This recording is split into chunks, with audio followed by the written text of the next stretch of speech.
Hello everyone, senior journalist CS Rao గారు స్టూడియోలో ఉన్నారు. ఒక ప్రధానమైన అంశం మీద డిస్కస్ చేసేద్దాం. వెల్కమ్ చెప్పేద్దాం. Hello sir. Hello sir, liquor scam ఇష్యూలో మిథున్ రెడ్డి గారు బయటకు వచ్చిన తర్వాత అంతర్గతంగా పార్టీలో కొన్ని జరుగుతున్నట్టు తెలుస్తుంది సార్. వాటిని ఎలా చూడొచ్చు? ఇప్పుడు మిథున్ రెడ్డి బెయిల్ మీద రిలీజ్ అయ్యారు. మిథున్ రెడ్డి గారు రిలీజ్ అయిన తర్వాత ఒక ర్యాలీగా మిథున్ రెడ్డి అభిమానులు ఆయన్ని బయటికి తీసుకెళ్ళిపోయారు. తీసుకెళ్ళిన తర్వాత జనరల్గా పార్టీకి సంబంధించిన అధినేత పరామర్శించడం వచ్చి, లేదంటే పిలిపించుకోవడం, మాట్లాడటం జరుగుతుంది. ఎందుకంటే గతంలో మనం చూస్తే కనుక ఇప్పుడు వల్లభనేని వంశీ జైలు నుంచి బయటకు వచ్చిన తర్వాత తను తాడేపల్లి ఇంటికి పిలిపించుకొని మాట్లాడటం జరిగింది. అలాగే కొంతమంది జైల్లో ఉన్నప్పుడు, ఇప్పుడు వల్లభనేని వంశీ జైల్లో ఉన్నప్పుడు జైలుకి వెళ్ళి కూడా పరామర్శించాడు జగన్మోహన్ రెడ్డి. అలాగే కాకాని గోవర్ధన్ రెడ్డి నెల్లూరు జైల్లో ఉన్నప్పుడు నెల్లూరు జైలుకి వెళ్ళి పలకరించాడు. పిన్నెల్లి రామకృష్ణారెడ్డి జైల్లో ఉన్నప్పుడు పోయి జైలు దగ్గరికి వెళ్ళి పరామర్శించాడు.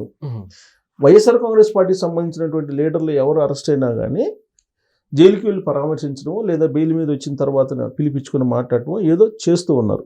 జగన్మోహన్ రెడ్డి గారు ఓ పార్టీ అధినేతగా వాళ్ళకి చెప్పాల్సింది ఏదో చెప్తూ ఉన్నారు.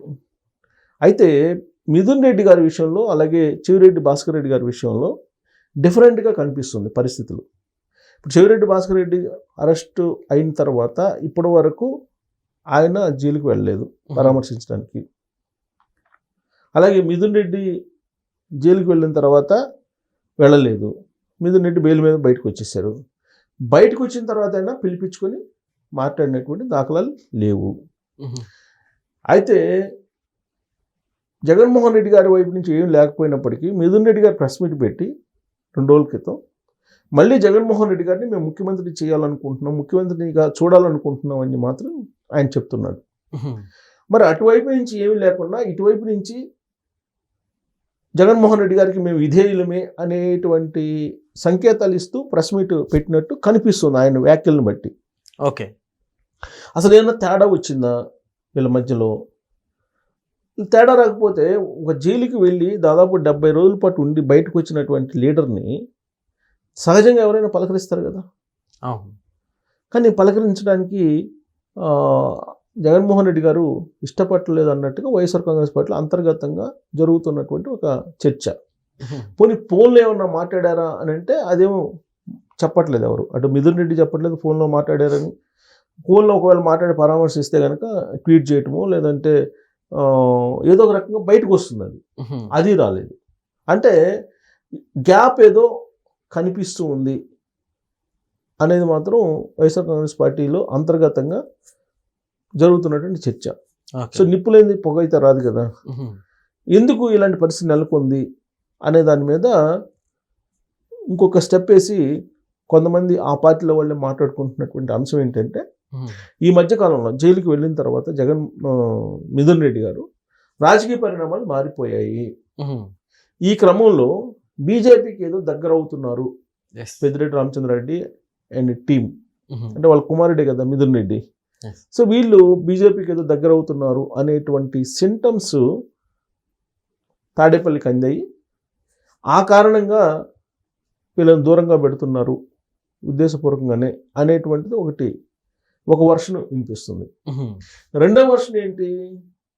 వైఎస్ఆర్ కాంగ్రెస్ పార్టీలో జగన్మోహన్ రెడ్డి గారి చుట్టూ ఉండేటువంటి కోటరీ ఏదైతే ఉందో ఆ కోటరీ కారణంగానే ఆయన ఓడిపోవడానికి ప్రధాన కారణం అనేది సజ్జల రామకృష్ణారెడ్డి గారు గతంలో చెప్పారు, ఇప్పుడు చెబుతున్నారు.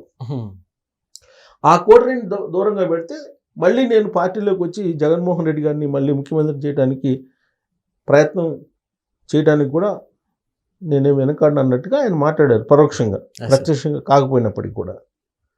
అయితే ఇప్పుడు జగన్మోహన్ రెడ్డి గారి కోటరీ అంటే ఎవరెవరు? జనరల్గా విజయసాయి రెడ్డి గారు చెప్పిన దాని ప్రకారం అక్కడ ధనుంజయ రెడ్డి ఈ మధ్యనే జైలు నుంచి బయటకు వచ్చారు. ఆయన్ని పలకరించలేదు జగన్మోహన్ రెడ్డి గారు. అలాగే బాలాజీ గోవిందప్ప వాళ్ళ సొంత ఆడిటరు. అలాగే కృష్ణమోహన్ రెడ్డి, బహుశా కృష్ణమోహన్ రెడ్డిని పిఎస్గా ఆయన పర్సనల్ సెక్రటరీగా పనిచేశాడు. సో ఆయన ఏమైనా పిలిపించుకొని మాట్లాడారంటే వీళ్ళ బెయిల్ మీద వచ్చినటువంటి వాళ్ళని ఎవరిని కూడా పిలిపించుకొని మాట్లాడినట్టు కానీ, లేదా ఆయన జైలుకి వచ్చి పరామర్శించినటువంటి దాఖలాలు లేదు. ఈ బ్యాచ్ నేను చెప్పినటువంటి పేర్లు సంబంధించి వీళ్ళని ఎవరిని జైలుకి వచ్చి పలకరించలేదు ఆయన. జైలు నుంచి వీళ్ళు బెయిల్ మీద వచ్చిన తర్వాత ఆయన పిలిపించుకొని మాట్లాడటమో లేదంటే ఫోన్లో మాట్లాడటమో ఏది జరిగినట్టు దాఖలాలు లేవు. సార్ అంటే అవాయిడ్ చేస్తున్నారు అనుకోవచ్చా? ఎందుకంటే ఇక్కడ అంటే మామూలుగా వెళ్ళొచ్చిన పరామర్శించడానికి వెళ్తుంటారు కదా, సో భరోసా ఇవ్వడానికి కానీ, సో అట్లా ఇప్పుడు వెళ్ళకపోవడాన్ని ఎలా చూడొచ్చు? అది వెళ్ళకపోవడానికి కారణం అదే సజ్జల రామకృష్ణారెడ్డి గారు చెప్పిన దాని ప్రకారం ఈ చుట్టూరు ఉండేటువంటి కోటరీని దూరంగా పెడుతున్నారా, ఆ దూరంగా పెట్టే దాంట్లో ఎవరు కీలక పాత్ర పోషిస్తున్నారు అనేది ఇంకొక వర్షన్ ఉంది అక్కడ. ఓకే, ఇప్పుడు పెద్దిరెడ్డి రామచంద్రారెడ్డి, వైవి సుబ్బారెడ్డి మనకు కనిపించింది అప్పట్లో మెయిన్ రోల్లో వీళ్ళే కదా. సజ్జల రామకృష్ణారెడ్డి, పెద్దిరెడ్డి రామచంద్రారెడ్డి, వైవి సుబ్బారెడ్డి వీళ్ళే ప్రధానంగా కనిపించేవాళ్ళు. చెవిరెడ్డి భాస్కర్ రెడ్డి ఈ టీం కనిపించేది జగన్మోహన్ రెడ్డి గారి టీం లాగా.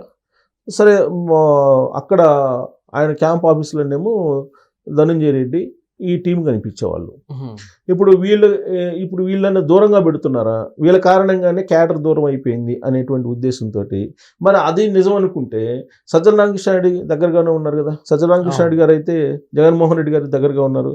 సజ్జల భార్గవ రెడ్డి అనే అతను గతంలో సోషల్ మీడియాని నిర్వహించినటువంటి అతని కారణంగా కూడా చాలా డ్యామేజ్ అయిందని చెప్పి వైఎస్ఆర్ కాంగ్రెస్ పార్టీలో వాళ్ళు చాలామంది అనుకుంటున్నటువంటి మాట. ఎందుకంటే ఆయనకు అవగాహన లేని కారణంగా జర్నలిస్టులను అరెస్ట్ చేయించారు అప్పట్లో. జర్నలిస్టులు ఏదన్నా వీడియో పెట్టదనో లేదన్నా విశ్లేషణ చేస్తానో వాళ్ళ మీద వాళ్ళకి పోలీసులు పంపించి చేసింది కూడా సజ్జల భార్గవ రెడ్డి గారి ఆదేశం మేరకు అనేది వైఎస్ఆర్ కాంగ్రెస్ పార్టీలో అప్పట్లోనే లీడర్లు అనుకునేవాళ్ళు. వీళ్ళ కారణంగానే డ్యామేజ్ అయింది పార్టీ, జగన్మోహన్ రెడ్డి గారు వల్ల కాదు, ఇవన్నీ జగన్మోహన్ రెడ్డి గారికి తెలియవు అని చెప్పేసి అనుకున్నాను. నిజంగానే ఒక ముఖ్యమంత్రి హోదాలో అన్నీ ఆయనకి తెలియవు. ఇప్పుడు నా ఇంటికి పోలీసులు పంపించమని జగన్మోహన్ రెడ్డి ఎందుకు చెప్తారు? చెప్పరు కదా, జగన్మోహన్ రెడ్డి గారు చెప్పరు కదా నేరుగా. ఆ మధ్యలో వాళ్ళు ఎవరెవరు చెప్తేనే కేసు ఫైల్ చేసి 41A నోటీస్ ఇచ్చడానికి మన ఇంటికి వచ్చారు, అరెస్ట్ చేయడానికి వచ్చారు. అది జగన్మోహన్ రెడ్డి గారికి ప్రమేయం ఉంటుంది, జగన్మోహన్ రెడ్డి గారు డైరెక్ట్గా చెప్పారని చెప్పి మనం అనుకోవడానికి లేదు. కాకపోతే అక్కడ తప్పు జరిగింది, జగన్మోహన్ రెడ్డి గారు తన చుట్టూ ఉండేటువంటి వాళ్ళని అవగాహన లేనటువంటి వాళ్ళని పెట్టుకున్నారు. వాళ్ళు ఏం చేస్తున్నారు, వాళ్ళ పర్సనల్ ఇమేజ్ కోసమో లేదంటే వాళ్ళ పర్సనల్ ఈగోస్ను సాటిస్ఫాక్షన్ చేసుకోవడానికి ఇట్లాంటివన్నీ చేసి జగన్మోహన్ రెడ్డి గారికి చెడ్డ పేరు తీసుకొచ్చారు. ఇప్పుడు జగన్మోహన్ రెడ్డి గారు వీళ్ళందరూ దూరంగా పెట్టేటువంటి క్రమంలో పరామర్శలకు కూడా వెళ్తలేదా అనేది వినిపిస్తుంది వర్షను. సో లేదు, బీజేపీ వైపు వీళ్ళు మొగ్గు చూపుతుంటే సమాచారం తెలిసి వీళ్ళని దూరంగా పెడుతున్నారా అనేది కూడా ఉంది. పార్టీలోకి రానికుండా ఏమన్నా చేద్దామని పార్టీలోనే ఉన్నారు, రానికుండా చేద్దాం డైరెక్ట్గా రానిచ్చేది పార్టీలోనే ఉన్నారు. పార్టీ నుంచే సస్పెండ్ చేయలేదు వాళ్ళని. కాకపోతే వాళ్ళతో మాట్లాడకపోవడం అనేది ఒక కీలకమైనటువంటి లీడర్లు కదా, పెద్దిరెడ్డి రామచంద్రారెడ్డి లేదా మిథున్ రెడ్డి లాంటి వాళ్ళు కీలకమైన లీడర్లు కదా. ఇప్పుడు అలాంటి వాళ్ళు అరెస్ట్ అయ్యి బయటకు వచ్చినప్పుడు ఇమీడియట్గా వెళ్ళి పరామర్శించాలి కదా సహజంగా. కానీ అది జరగలేదు. అది జరగని కారణంగా ఇప్పుడు బయట రాజకీయ వర్గాల్లో ఏమి వినిపిస్తుంది, గ్యాప్ వచ్చేసింది, వీళ్ళు బీజేపీలోకి వెళ్ళబోతున్నారు అందుకే దూరంగా పెట్టారు అనేది వినిపిస్తుంది. టోటల్గా ఏంటంటే విజయసాయిరెడ్డి గారు ఏదైతే చెప్పారో ఆ బ్యాచ్ని అందరినీ కూడా దూరంగా పెడుతున్నట్టు కనిపిస్తుంది, ఎక్సెప్ట్ సజ్జల రామకృష్ణారెడ్డి.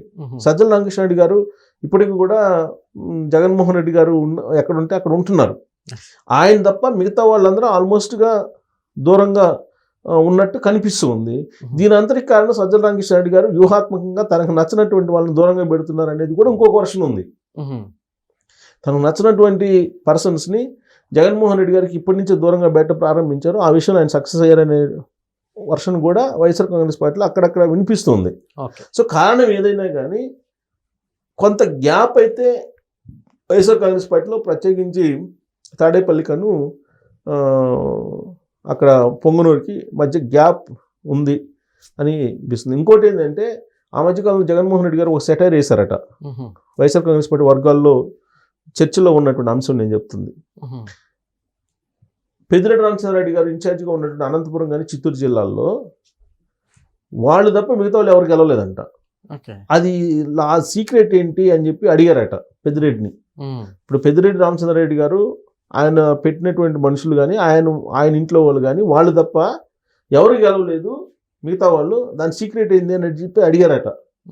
అంటే అక్కడే ఏదో అనుమానం పెద్దిరెడ్డి రామచంద్రారెడ్డి ఫ్యామిలీ మీద ఉంది జగన్మోహన్ రెడ్డి గారికి అనేది కూడా ఎలివేట్ అవుతుంది.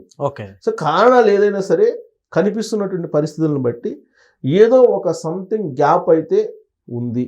ఈ గ్యాప్ కారణం ఏంటి అని అంటే నేను ఇప్పుడు అనేక అంశాలు చెప్పాను, వీటిలో ఏదో ఒకటి అయి ఉండొచ్చు. Okay sir, thank you.